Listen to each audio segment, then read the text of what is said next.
সন্ত্রাসী হামলা করে জাতীয় নাগরিক পার্টির অগ্রযাত্রা থামানো যাবে না বলে হুঁশিয়ারি দিয়েছেন দলের আহ্বায়ক নাহিদ ইসলাম।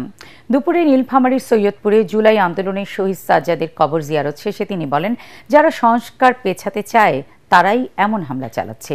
এখনো দেশের বিভিন্ন এলাকায় আওয়ামী সন্ত্রাসীরা ঘাপটি মেরে আছে বলে জানান তিনি। এর আগে বিহারি জনগোষ্ঠীর সাথে মতবিনিময় করেন নাহিদ ইসলাম।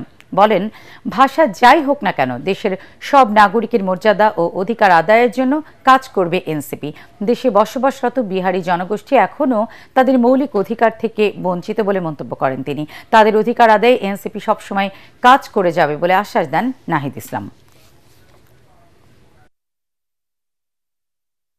গণঅভ্যুত্থানের পরে আবারও আগের সিস্টেমে, আবারও আগের পুরনো যে নিয়ম কানুন, পুরনো কালচার সংস্কৃতি আমরা দেখছি, সেই সংস্কৃতিতে ফেরত যাওয়ার একটা চেষ্টা হচ্ছে।